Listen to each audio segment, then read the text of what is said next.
Iglesia Fraternidad Cristiana de Laredo, una iglesia para la familia, presenta para todos los amigos y familias que nos escuchan por YouTube, la verdadera palabra de Dios.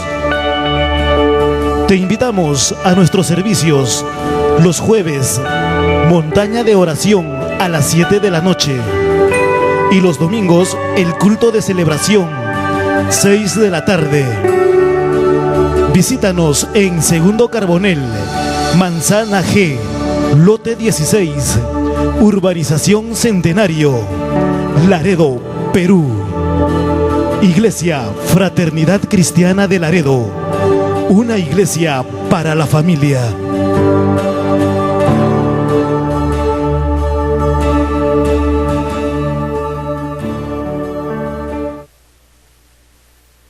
Gloria a Dios. Vamos a abrir nuestras Biblias en el Evangelio según San Lucas. Amén. Capítulo 15, Lucas 15, 24.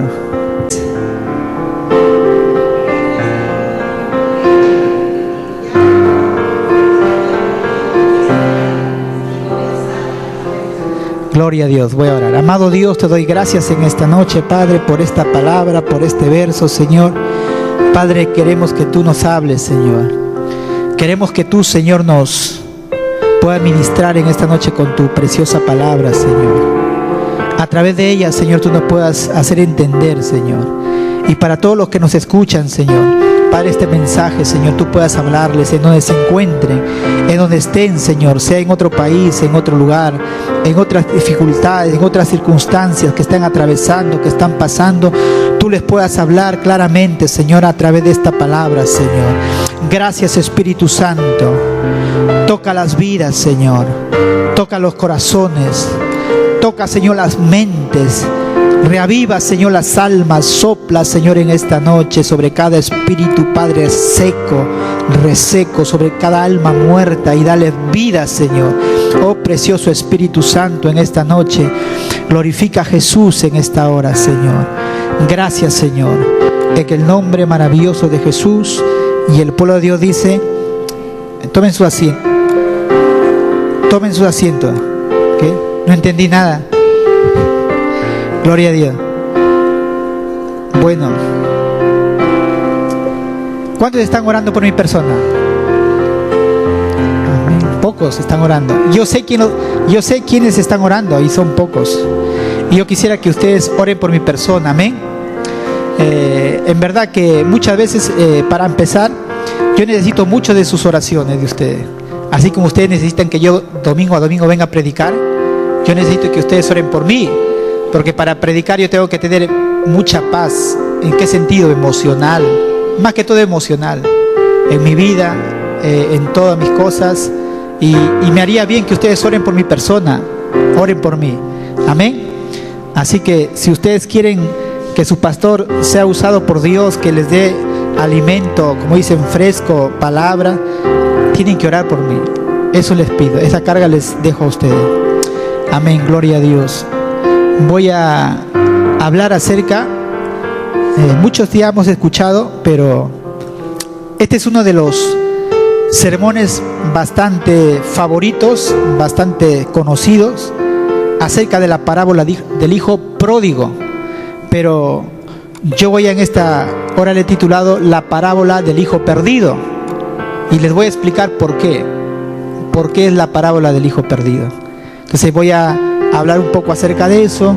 Después voy a hablar acerca de qué representa esta parábola.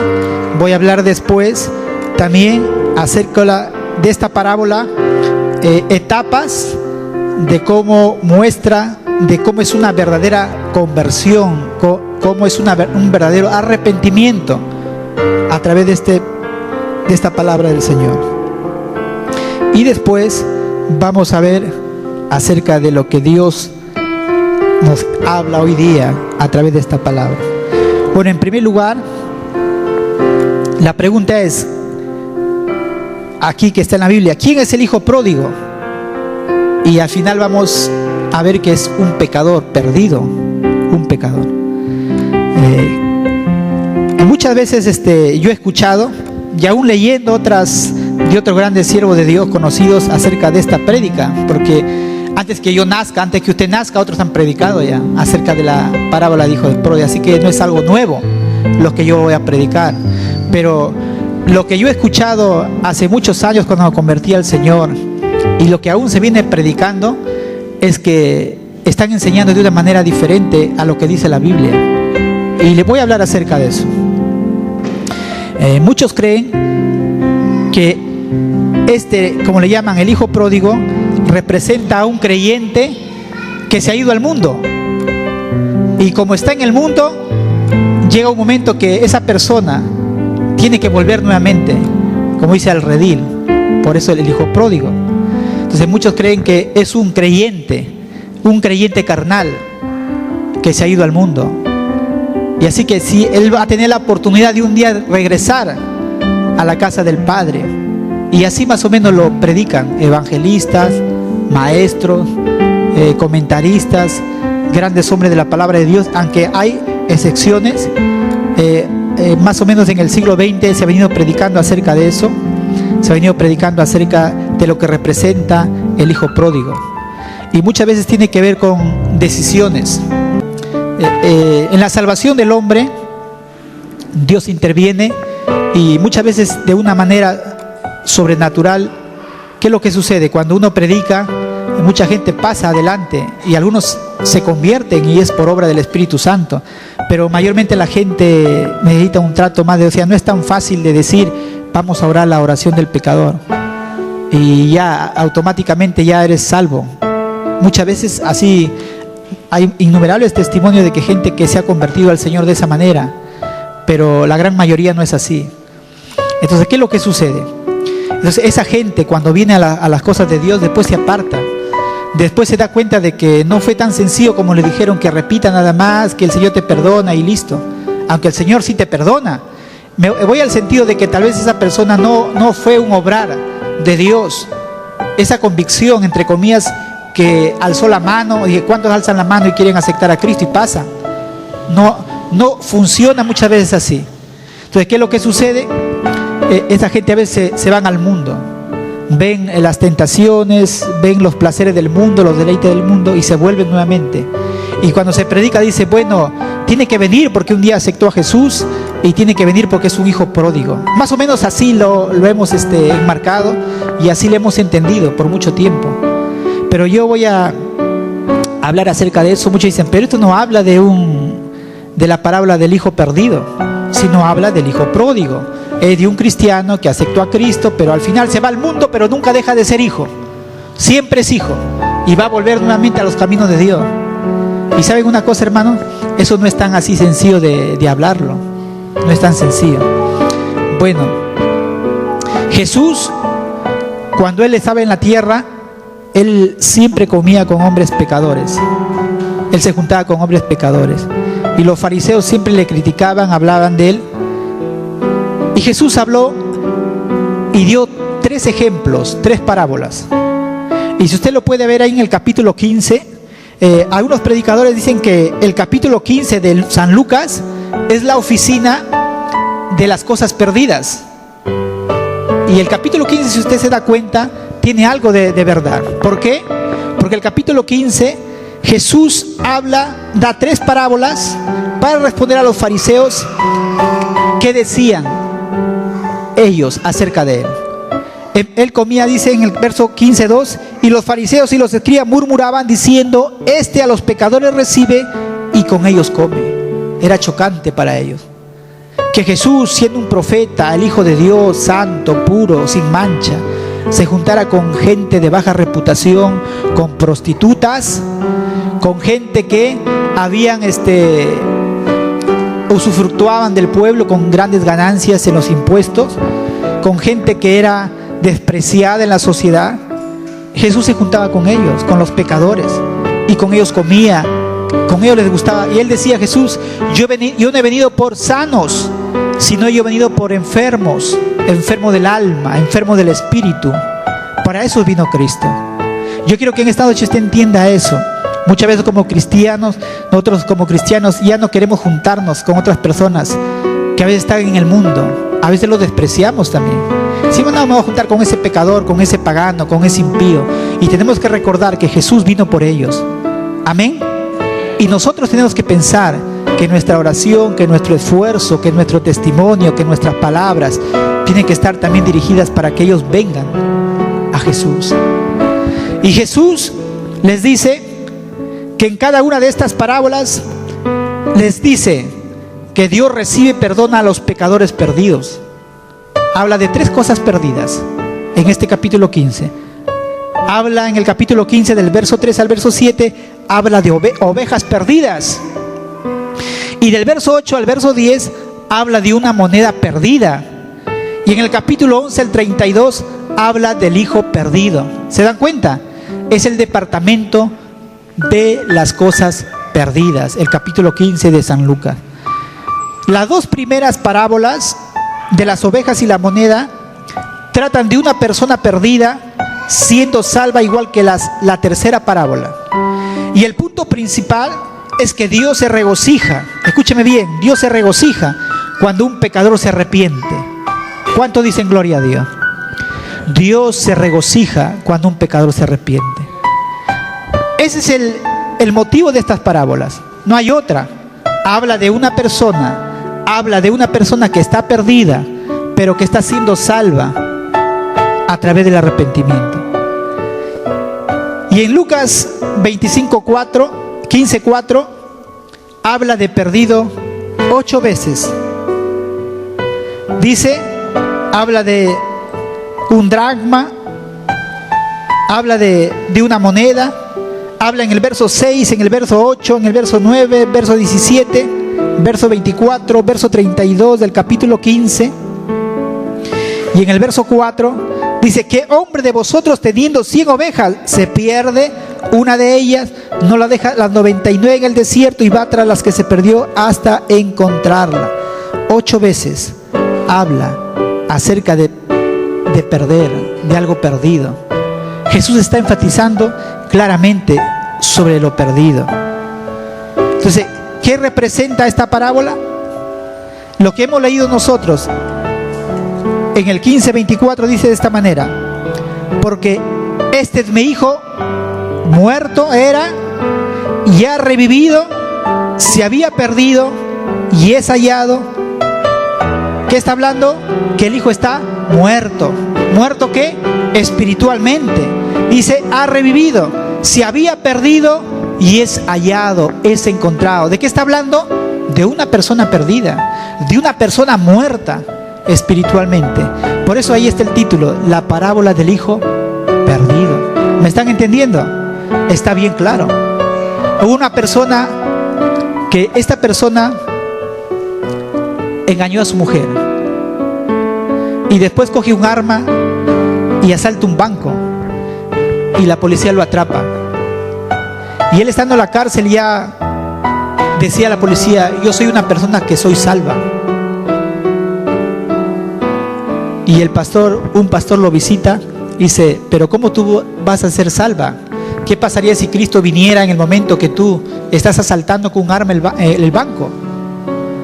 Y dice: bueno, si viene Cristo, yo creo que me hace botar el arma para que Él me lleve con Él, para que Él me arrebate. Y le dice: no, tú has estado en un momento, has estado perdido. Estás equivocado, le dijo. Estás equivocado. ¿Saben por qué?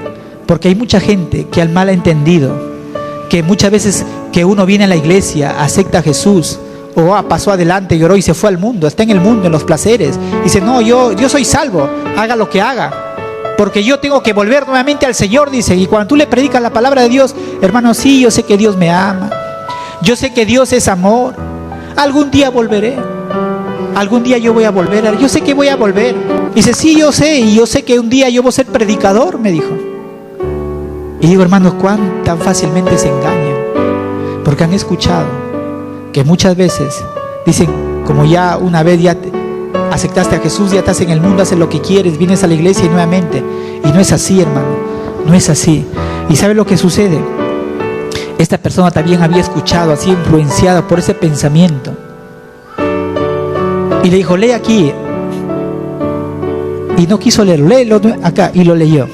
Y él dijo: porque este mi hijo muerto era y ha revivido, se había perdido y es hallado.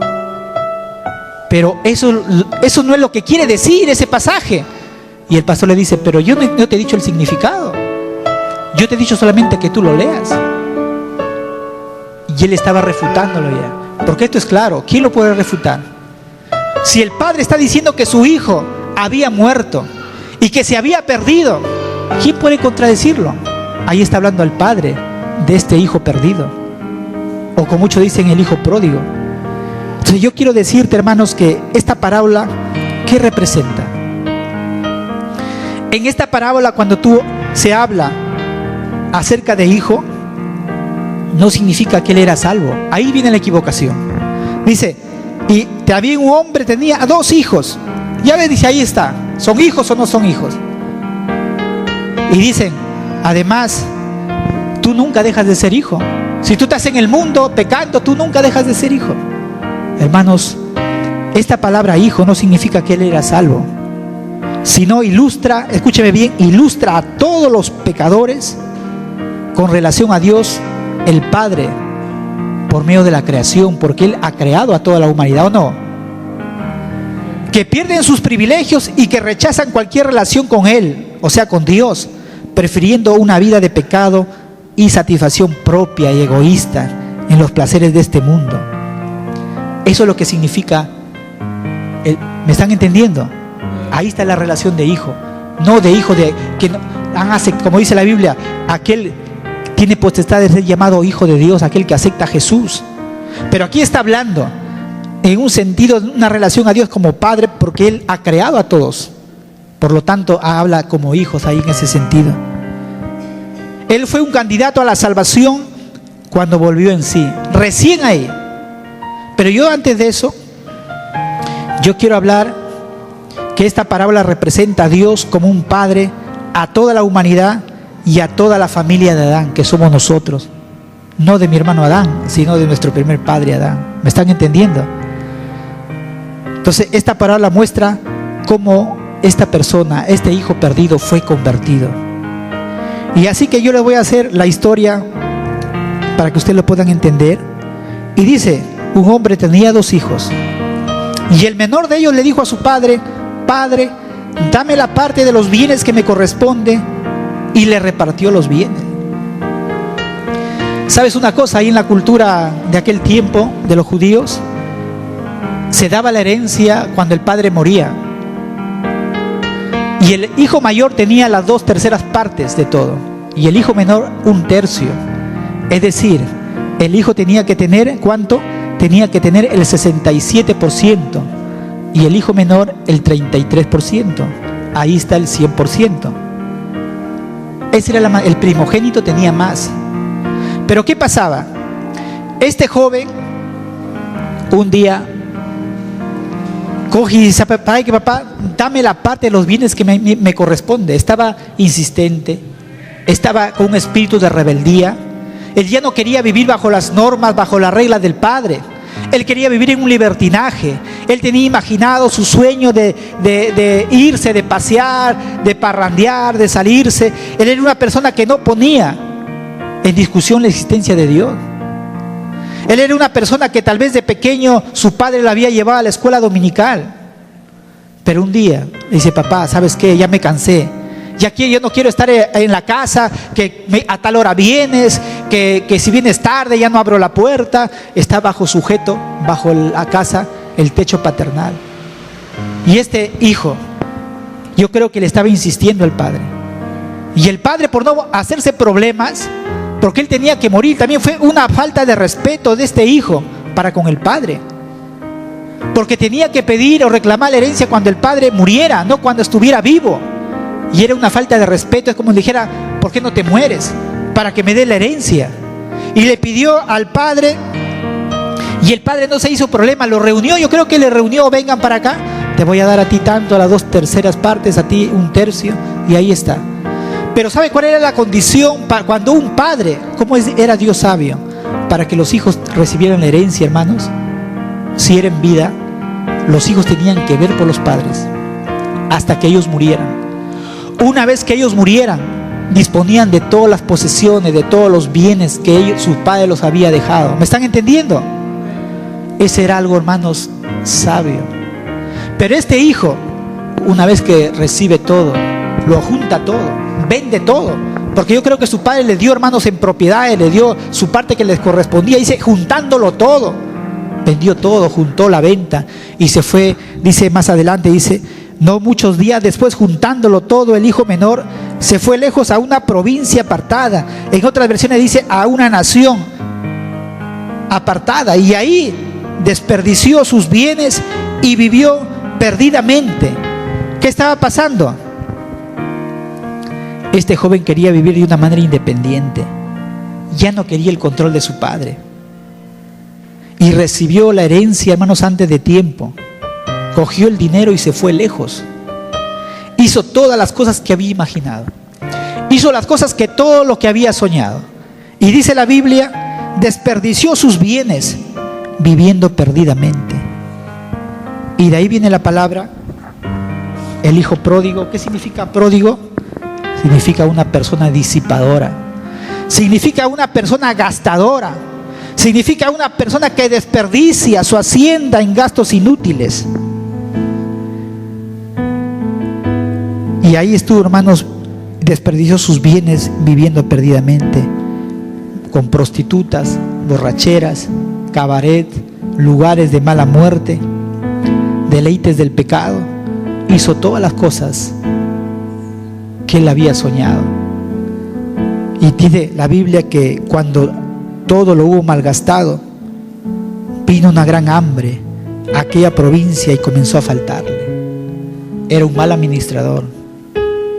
No había ni siquiera para comer.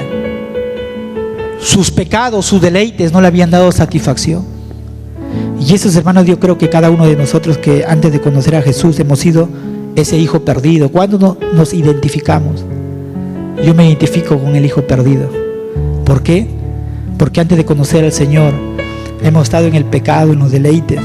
Pero ¿cuántos pueden decir que estar ahí, hermanos, es mucho mejor que estar aquí?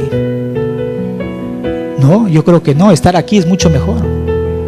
Estar aquí con Cristo sirviéndole, hermano, es mucho mejor.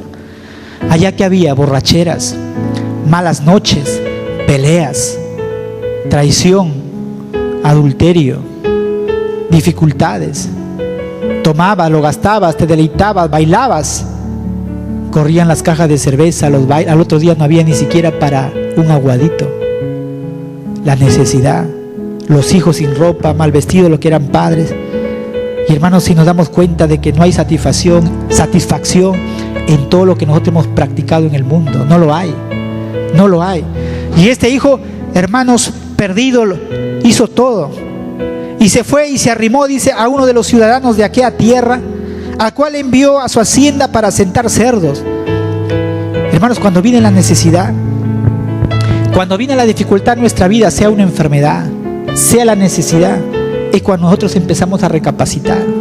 Es cuando nosotros echamos mano para poder sobrevivir de cualquier cosa. Y esta persona dice que se fue y vino, dice, un gran hambre. Vino un tiempo de crisis para ese lugar donde él estaba. Y ya le comenzó a faltar, ya no tenía que comer. Y dice la Biblia, habla tan fuerte, y se arrimó, dice. No había trabajo. Cuando él fue a buscar, dijo, ¿sabes qué? No, yo tengo cerdos y ahí tengo cuidadores. Tú eres de una buena familia, ¿qué vas a aceptar tú ese trabajo? Dijo, no me interesa, no tengo que comer. Y hermanos, le envió a su hacienda para asentar cerdos. Y para un judío era algo deplorable, era algo, hermanos, terrible, cuidar cerdos, hermanos. ¿Sabe lo que significa eso? En otras palabras, significa que él hizo cosas. Él tenía todo en su casa. Tenía buena comida, buena ropa, tenía cable, tenía, hermanos, internet, todo tenía en su casa. Pero se fue a un lugar donde no tenía nada. Y ahí estaba, hermanos, con esos cerdos que para un judío es ceremonialmente impuro. Hermanos, cuando hay necesidad, muchas veces nosotros recurrimos y hacemos cosas, ¿o no? Hay mucha gente que dice, bueno, yo no tenía que comer, me prostituí. Nunca pensó hacerlo, pero no había de qué echar mano. Y eso tampoco es excusa Pero la gente cuando le falta, hermanos, pone tantas excusas. ¿Y sabe lo que sucede? Él comenzó a estar ahí. Y yo quiero, la otra parte es que esta parábola también muestra etapas, cómo es una verdadera conversión. Lo que yo les he narrado al principio es cuando él está ahí, le suceden tantas cosas. En primer lugar, él reconoce que era egoísta, dice, y deseaba llenar su vientre. Antes de eso dice, de los algarrobos que comían los cerdos, pero nadie se lo daba. Mire, hermanos, hasta le tenía envidia a los cerdos. Lo veía a los cerdos que comían, estaban gorditos, las sobras. Y ahí dice la Biblia, dice, y deseaba llenar su vientre de los algarrobos que comían los cerdos, pero nadie le daba. No, los cerdos tenían que estar gordos, porque a eso dan plata, pero él no. Y los cerdos ahí estaban y él miraba. Estaba en una situación muy difícil. Y volviendo en sí, dice, él dijo, ¿cuántos jornaleros en casa de mi padre tienen abundancia de pan y aquí yo perezco de hambre? Él comenzó a reflexionar. Él comenzó a reconocer que era egoísta por buscar los placeres de este mundo. Se había portado de una manera egoísta. Había dejado a su padre, su familia, no se había comunicado por tanto tiempo. Y ahí en ese momento, una de las cosas que uno tiene que hacer, hermanos, cuando uno tiene verdaderamente una verdadera conversión, cuando uno reconoce, uno recapacita, uno tiene que orar y ahí ser consciente de nuestra necesidad de Dios. Yo me acuerdo que antes de venir a los pies del Señor también pasé todo un proceso, pero tuve que orar. ¿Y qué es orar? Es conversar con Dios. Yo decía, yo quiero cambiar, pero yo no puedo, ayúdame. He tratado por todos los medios cambiar y no hay manera de cambiar. Aquel que tiene la bebida, que es su vicio, dice, yo no puedo. Tiene que hablarle a Dios. Yo no puedo dejar la bebida, solamente tú puedes ayudarme. Aquella persona que es compulsiva a hacer cosas que no debe, no cuida su templo, decir, Señor, ayúdame, yo no puedo. Y sabes una cosa, querido amigo, querido hermano, dicen que el fracaso del hombre o de la mujer es la oportunidad de Dios. Cuando tú estás fuerte, cuando tú estás joven, todavía dices, no, a mí de viejo ya le sirvo a Dios. Y a veces nunca llega, te mueres joven, nunca llega tu vejez. Pero cuando tú reconoces y dices, yo no puedo cambiar, he hecho todo lo posible, es cuando, hermanos, Dios empieza a intervenir. Es cuando tú te das cuenta que tú has fracasado. Es cuando el Espíritu Santo, hermanos, viene a tu vida. Es cuando Él viene en tu ayuda. Y ahí estaba, y Él dice, la Biblia dice, y volviendo en sí. A unos dicen, y recapacitó. Otros dicen, despertó, que es lo mismo, que es sinónimo. Pero ¿sabe una cosa, hermano? La conversión o el despertar o el volver en sí es la obra del Espíritu Santo. ¿Me están entendiendo? Es la obra del Espíritu Santo. ¿Cuántas veces a mí no me llevaron a la iglesia? Y ahí me sentaba, predicaban, y en verdad que no me acuerdo hasta ahora de varias veces que me llevó mi madre y por compromiso fue a la iglesia. No me acuerdo de ni una prédica me acuerdo de la que yo escuché, porque estaba muerto, porque mi alma estaba muerta, porque había una venda espiritual, porque todavía no estaba despierto, estaba muerto. Y dice la Biblia que estaba muerto en mis delitos y pecados. ¿Y un muerto puede escuchar? No puede. Uno está muerto espiritualmente. Y tiene que, hermanos, ser la obra del Espíritu Santo el que despierta al pecador. Y por mucho tiempo así, venía a la iglesia, no me había convertido, sí, pero venía como oyente, venía a la iglesia y me iba a ese mismo, venía un sábado a escuchar y horas más tarde ya estaba en la discoteca tomando y bailando, como si nada hubiera pasado. Porque todavía no había despertado, no había volvido en sí. Y ahí está. Pero yo quiero decirte, hermanos, que Jesús murió en tu lugar para que tus pecados en la cruz, por tus pecados, hermanos, en la cruz del Calvario, para que tú seas perdonado. Y Él se levantó de entre los muertos para darte vida y vida eterna. ¿Cuántos dicen gloria a Dios? Y dice la Biblia, porque de tal manera amó a Dios al mundo, y ha dado a su Hijo unigénito, para que todo aquel que en Él crea no se pierda, mas tenga vida eterna. El amor de Dios es maravilloso. El amor de Dios es maravilloso. Y tenemos que reconocer que Dios en la cruz del Calvario hizo todo eso. Y Dios hizo la obra. Solo el Espíritu Santo puede hacer que un pecador reflexione sobre su vida y sobre su destino eterno. Si no, nunca lo hará. Y es por eso que nosotros como iglesia, nosotros como padres, si tus hijos todavía están en el mundo, si tu familia está en el mundo, tú tienes que orar. Tú tienes que orar. Porque las palabras no lo van a cambiar. Porque las lágrimas no lo van a cambiar.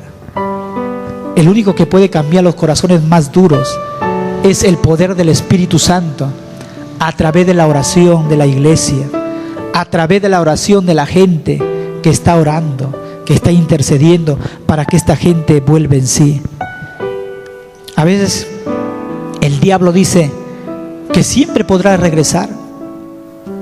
Yo estuve el día, hasta esta semana, la mitad de esta semana, orando para lo que tenía que predicar en este domingo. Y había otro tema, en verdad, que ya la estaba estudiando, estaba ahí estudiando. Y sucedió algo. Y siempre sucede así. Y me pude comunicar con una persona que está en otro país. Y me dice, hola Jorge, ¿cómo estás? Hablándome. Y yo tenía otras cosas que hacer, estaba recontra ocupado, muy pocas veces entro en Facebook. Bueno, y nosotros tenemos una gran responsabilidad como cristianos, amén. Hermanos, muchas veces la gente necesita de nosotros y a veces dicen, no tengo tiempo y esto. Y a veces, muchas veces Dios pone una hambre, una necesidad para que nos busquen, para que nosotros podamos darle palabra de vida. Entonces yo dije, bueno, dejé lo que tenía que hacer y comencé a hablar con él. Hola, ¿cómo estás? ¿Y dónde estás? Me dijo, estoy en tal país, me dijo. Y le dije, y comenzó a hablar conmigo, ¿y qué es lo que haces? Y hablamos brevemente y le di la palabra ahí. Le dije, y como que salió de mi corazón, hermano. Le dije, Dios te da una última oportunidad. Como yo dije, yo estaba ocupado en otras cosas, pero cuando comencé a hablar con él, le dije, Dios te da la última oportunidad para que tú te vuelvas a Él. Son muchos años que tú estás alejado de Dios y Dios te está esperando. No importa lo que tú hayas hecho, no importa lo que tú hayas fallado al Señor, no importa tus fracasos, tus derrotas, no importa lo que tú hayas hecho, Dios te ama. Y para que Él me responda se demoró unos momentos. Yo sé que, hermano, esas palabras penetraron su corazón. Y me dije, gracias Jorge, me dice. Voy a ir a la iglesia, me dice, y voy a volverme a Él. Hermanos, y ahí en mi corazón se apoderó tan grande, ya supe lo que este domingo yo tenía que hablar, yo tenía que predicar acerca del hijo perdido. Y esa es la triste situación de mucha gente. Esa es la triste situación de mucha gente que espera muchas veces, hermanos, que Dios los lleve tan lejos para que puedan recapacitar, para que puedan reflexionar sobre su vida, sobre el estado eterno de su alma, qué es lo que está pasando. Y muchas veces el diablo les dice, están tantos años, hermano, le dije, que siempre vas a regresar, que siempre vas a poder regresar como el hijo pródigo. No, dice, después vas a regresar como el hijo pródigo. Pero yo quiero decirte en esta noche, hermano, que estas palabras queden grabadas en tu corazón. Solo puedes venir si Dios te trae. ¿Me están escuchando? Tú puedes venir solamente si Dios te trae. Dios dijo, los que están en mi mano, nadie lo podrá arrebatar. Y hay un texto que dice, muchos dicen, yo vine a Cristo en tal año. No es que tú hayas venido a Cristo, Cristo te trajo a ti, hermano. La salvación es obra de Dios. Es obra de Dios en su gracia y en su misericordia. Solo puedes venir si Dios te trae. Y hay seguridad de que Él hermanos, y muchas veces hay seguridad de que Él te traerá de regreso. A veces no lo hay, hermanos, no hay seguridad. ¿Sabes por qué?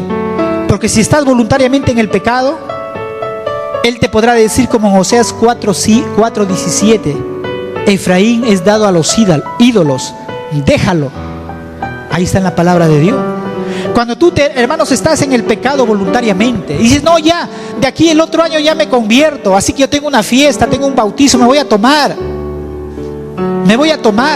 Yo estoy joven, tengo 24 años y ya a los 30 me convertiré. Quiero gozar mi juventud, quiero irme todavía a tomar, a parrandear, quiero estar en el pecado, los deleites, me gusta. Entonces, hermanos, ¿sabes una cosa? Cuando tú voluntariamente estás en el pecado, muchas veces no hay seguridad de que tú regreses, hermano. No hay seguridad. Porque el único que te puede atraer hacia Él es Dios mismo, hermano. Pero si tú voluntariamente estás en el pecado, en Oseas 4:17 dice, Efraín es dado a los ídolos. Y Dios dijo, Efraín está en la idolatría, así que lo voy a dejar a su suerte. Yo quiero decirte, hermanos, y quiero contarte algo para que tú puedas entender. Hubo un culto en una iglesia en Estados Unidos. Estuvo predicando un hombre de Dios. Y cuando él comenzó a predicar y se cantó un himno, adelante pasó un anciano, más o menos de 70 años. Ya pasó con su palito, así agachadito, todo canoso, pasó adelante y entregó su vida a Cristo, hermano. Y hermano, la iglesia había estado orando por más de 30 años por este hombre. Más de 30 años orando por este hombre. Y este hombre a los 70 años entregó su vida a Cristo. Y cuando el pastor le dijo, ora conmigo, aceptó a Cristo y comenzó a orar, hermanos. Cuando este hombre comenzó a orar, comenzó a llorar, hermanos. Con un llanto tan triste, hermanos. Y eso quedó grabado en el corazón de un hombre joven que después llegó a ser un gran predicador. Y este hombre comenzó a llorar, dijo, la he desperdiciado.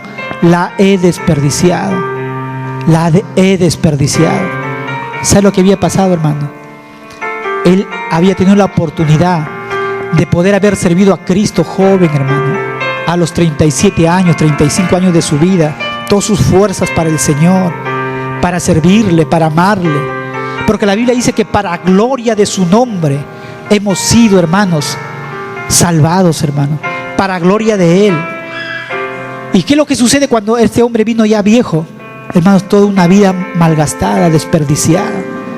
¿Cuánto de nosotros, hermanos, esperaremos todavía volver como este hijo pródigo y decir, no, todavía tengo tiempo?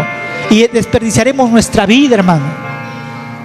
Y yo quiero decirte, hermanos, que nosotros, todo lo que en esta vida, hermanos, acontece, ¿pasa rápido o no pasa rápido? Yo parece que hace pocos años hubiera tenido me acepté a Cristo, pero hermanos, ya dupliqué la edad cuando yo acepté a Cristo. Y digo, tanto rápido ha avanzado el tiempo, rápidamente avanza el tiempo no se detiene, avanza. Y solamente, escúchame bien, las cosas que tú haces para Cristo son las que cuentan. No importa tus títulos, no importa tu plata, no importa tu renombre, no importa tu fama, no importa tu popularidad, no importa tus logros académicos.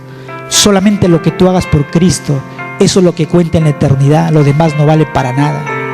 Y el apóstol Pablo dijo, todo lo tengo por basura, con lugar de ganar a Cristo, dijo.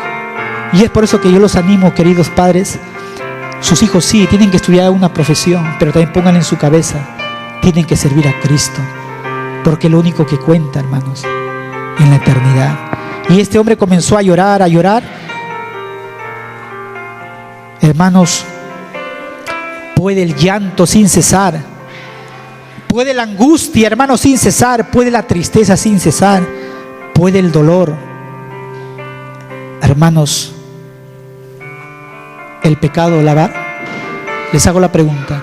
No, tú puedes llorar, tú puedes angustiarte, tú puedes tener mucha tristeza, mucho dolor, pero eso no va a limpiar ni un solo pecado tuyo. Solamente, hermano, el que puede salvar es Jesucristo. Eres la roca de la eternidad. Y deja, hermanos, y dile, deja que me esconda en ti, solo en Cristo. Y es más, yo podría decirle que Dios sin Cristo no es Dios. Ustedes dirán, ¿pero por qué? Porque a través de la muerte expiatoria de Cristo, hermano, el Padre es glorificado. La gloria viene a través de Jesús. Jesús es todo para nosotros.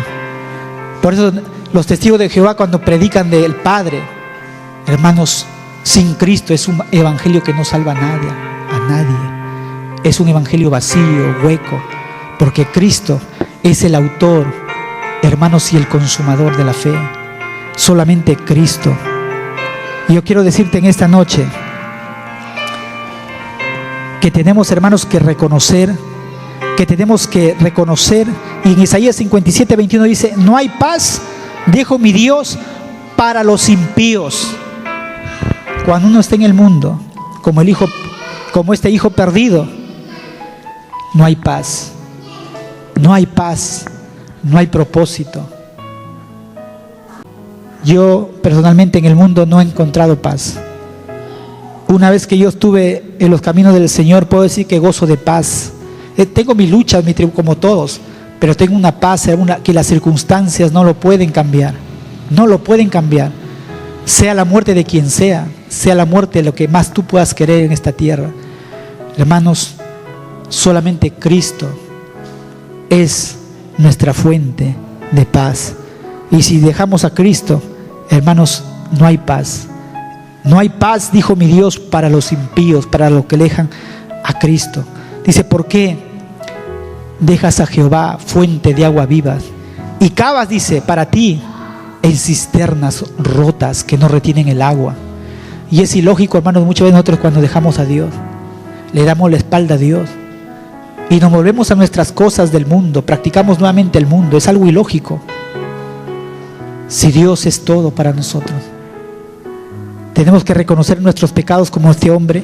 Y este dijo, ¿sabe lo que dijo? Vamos a leerlo en Lucas. Dijo: me levantaré e iré a mi padre y le diré: Padre, he pecado contra el cielo y contra ti, ya no soy digno. ¿Qué le dijo? Ya no soy digno de ser llamado tu hijo, hazme como uno de tus jornaleros. He pecado contra el cielo y contra ti, he pecado contra Dios, contra ti, te he deshonrado. ¿Y cuántos hijos hay que deshonran a sus padres? ¿Y cuántos padres hay que están tristes porque sus hijos les causan continuamente deshonra? Y es un gran pecado delante de Dios el traer deshonra a nuestros padres. Hay maldición. ¿Qué le queda a los padres que tienen sus hijos de esa manera? Orar por estos hijos perdidos, para que Dios un día pueda despertarlos a través del Espíritu Santo y puedan reconocer sus pecados, como este dijo: me levantaré e iré a mi Padre. Y en 1 de Timoteo 2:5 dice: porque hay un solo Dios y un solo mediador entre Dios y los hombres, Jesucristo, hombre. ¿Quién es el mediador? Solamente Jesús. Entre Dios y los hombres, Jesucristo. No es ningún santo, no es la Virgen de la Puerta, no es la Virgen María. El único, hermanos, el único mediador que hay entre nosotros y Dios es a través de Jesús. Él es la puerta, dijo: yo soy la puerta. Él es la puerta y solamente a Él tenemos que dirigirnos. Solamente a través de Jesús tenemos acceso al Padre. Y en 1 de Juan 14:6 Jesús dijo: yo soy el camino y la verdad y la vida. Nadie viene al Padre sino por mí. ¿Quién es el camino? ¿Quién es la puerta? Solamente Jesús. Nadie viene al Padre sino a través de Jesús. Hermano, estas palabras son poderosas. Y en Lucas 13:24: esforzaos a entrar por la puerta angosta, porque os digo que muchos procuran entrar y no podrán, porque va a ser tarde. Hoy es el tiempo. Hoy es el tiempo aceptable. Hoy es el tiempo de salvación. Hoy es el tiempo que tú estás todavía con tus sentidos, con tu salud, con tus fuerzas, con tu juventud, para que tú puedas reconocer, para que tú puedas venir a Jesús como el hijo perdido. Si no, llegará un tiempo, como dice en Mateo 7:23, si tú dilatas y no vienes a Jesús, dice así: y entonces les declararé, nunca os conocí, apartaos de mí, hacedores de maldad. Hay un infierno que es real. Hay un infierno, hermanos, que es real. Y ahí en Lucas 13:28 también, ahí será el llanto y el crujir de dientes, cuando veáis a Abraham, a Isaac, a Jacob y a todos los profetas en el reino de Dios, y vosotros excluidos. Y en Mateo 25:30, algunos pasajes para que ustedes puedan, 25:30, dice: y al siervo inútil echarle en las tinieblas de afuera, ahí será el lloro y el crujir de dientes. No te dejes engañar cuando te dicen el infierno no existe. Cuando los adventistas no creen en el infierno, cuando los testigos de Jehová niegan el infierno, hermanos, ¿Jesús es un charlatán? ¿Jesús es un mentiroso? ¿Le creemos a Jesús o le creemos a estas personas que dicen que el infierno no existe? Ahí será el crujir de dientes. Jesús habló del infierno, hermanos, muchas veces, porque quiere que tú y yo no vayamos a parar ahí. Este es el tiempo aceptable. Es el tiempo, hermano, que nosotros tenemos que reconocer. Aquellas personas que me están escuchando, si están lejos del Señor, es tiempo de recapacitar. Es tiempo de poder reflexionar y poder decir, hermanos, como este hijo perdido dijo en su corazón: me levantaré e iré a Jesús ahora. No importa la condición que hayas caído, si te arrepientes, Dios siempre te espera. Él espera tu regreso. Hermanos, y termino diciéndole que todo lo que nosotros hagamos por Cristo cuenta. Amén. Ustedes tienen que esforzarse también, testificando, hablando a otras personas. Mucha gente que está camino al infierno, mucha gente que está perdiéndose, hermano. Y nosotros como iglesia somos responsables de poder hablarles del amor de Cristo. No te quedes callado. No te quedes, hermanos, cómodo en tu casa, mirando tus novelas, haciendo tus cosas. Todo, hay tiempo para todo. Hay tiempo de hablarles, que es tiempo de arrepentirse. Es tiempo, hermanos, como este hijo pródigo que dijo: me iré, me levantaré e iré. Tomó una decisión y fue la mejor. Vamos a ponernos de pie.